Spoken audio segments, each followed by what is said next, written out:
Եթե Իրանը չկատարի համաձայնագրով ստանձնած իր պարտավորությունները կամ վատ պահի իրեն, ես կանեմ այն, ինչ պետք է անեմ, հայտնել է ԱՄՆ նախագահ Թրամփը։ Քանի դեռ նրանք հարգում են մեզ, ես չեմ ուզում օգտագործել վախ բառը, քանի որ դա անտեղի է։ Քանի դեռ նրանք հարգում են մեզ, մենք որևէ խնդիր չենք ունենա։ Մենք լիակատար վերահսկողություն ունենք նեղուցի նկատմամբ։ Թրամփը խոսել է նաև Հորմուզի նեղուցի մասին։ Վերջինս ընդգծել է, որ բանակցությունների արդյունքում իրենք ավելի շատ նավթ ստացան, քան երբևէ անցել են դրանով։ Նեղուցն ամբողջությամբ բաց է, մենք ստացանք երկու բան՝ բաց նեղուց եւ երկիր, որը երբեք միջուկային զենք չի ունենա, ասել է Թրամփը։ Իսկ իրանական պատվիրակությունը Բաղեր Ղալիբաֆի գլխավորությամբ Շվեյցարիայից մեկնել է Օման։ Նախատեսված են քննարկումներ Հորմուզի նեղուցում իրավիճակի կայունացման եւ երկկողմ հարաբերությունների ամրապնդման շուրջ։ Շվեյցարիայում կայացած բանակցություններից հետո Իրանը որևէ լրացուցիչ պարտավորություն չի ստանձնել ՄԱԳԱՏԷ-ի հետ համագործակցության վերաբերյալ, հայտարարել է Իրանի ԱԳՆ խոսնակ Իսմայիլ Բաղային։ Իրանի փոխգործակցությունը ՄԱԳԱՏԷ-ի հետ կշարունակվի գործող ընթացակարգերին եւ Իսլամական խորհրդատվական խորհրդի ու ազգային անվտանգության խորհրդի որոշումներին համապատասխան, ընդգծել է Բաղային։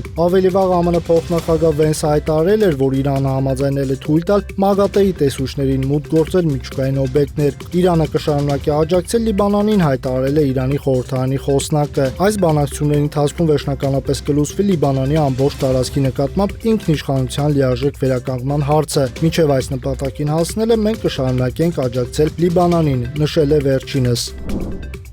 Մոսկվան վերջին 5 օրվա ընթացքում երրորդ անգամ ենթարկվել է անօդաչու թռչող սարքերի զանգվածային հարձակման, որի ժամանակ խոցվել է 80 դրոն։ Ուկրաինական զինված ուժերը մեծածավալ հարվածներ են հասցրել նաև Վորոնեժին։ Մինչև Ռուսաստանը Ուկրաինայի կողմից ենթարկվում է դրոնային հարձակման, այդ ընթացքում ՌԴՊ ղեկավարը ժամանում է Հնդկաստան, որտեղ տեղի կունենա BRICS երկրների անվտանգության հարցերով զբաղվող բարձր մակարդակի ներկայացուցիչների հանդիպումը։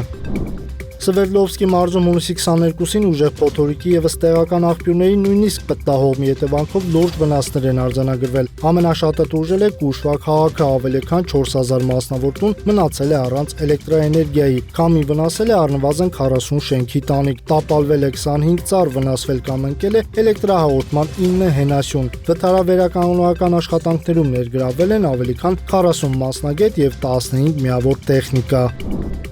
Կանադայի Մոնրեալ քաղաքում սինագոգի վրա զինված անձի հարձակման հետևանքով վիրավորվել է առնվազն 3 մարդ։ Կանադայի ոստիկանության պաշտոնական տվյալներով հրաձգությունը տեղի է ունեցել Մոնրեալի Կոտ-դե-Նեժ թաղամասում, որտեղ գտնվում են մի շարք հրեական հաստատություններ, այդ թվում սինագոգեր եւ համայնքային կենտրոններ։ Վերջին պաշտոնական տվյալներով զոհվել է 1 ոստիկան եւ 1 քաղաքացիական անձ։ Եվս 1 ոստիկան ծանր վիրավորվել է, սակայն նրա վիճակը կայուն է։ Կրակ բացած անձը սպանվել է ոստիկանության կողմից։ Իշխանությունները հայտարարել են, որ այլ կասկածյալներ չեն որոնվում։ Հնդկաստանի հյուսիսային մասում գտնվող Լաքնաու քաղաքում հունիսի 22-ին խոշոր հրդեհ է բռնկվել եռահարկ առևտրային շենքում, որտեղ տեղակայված էին ուսումնական կենտրոն, գրադարան, անիմացիայի ուսուցման կենտրոն, ինչպես նաև կենդանիների խանութ եւ անասնաբուժական կլինիկա։ Հրդեհի հետևանքով զոհվել է առնվազն 15 մարդ, որոնց մեծ մասը ուսանողներին։ Ըստ ականատեսների հրդեհից հետո շենքը արագ լցվել է խիտ ծխով, ինչի պատճառով բազմաթիվ ուսանողներ հայտնվել են թակարդում։ Փրկվելու համար մի շարք երիտասարդներ ստիպված են եղել ցատկել պատուհաններից։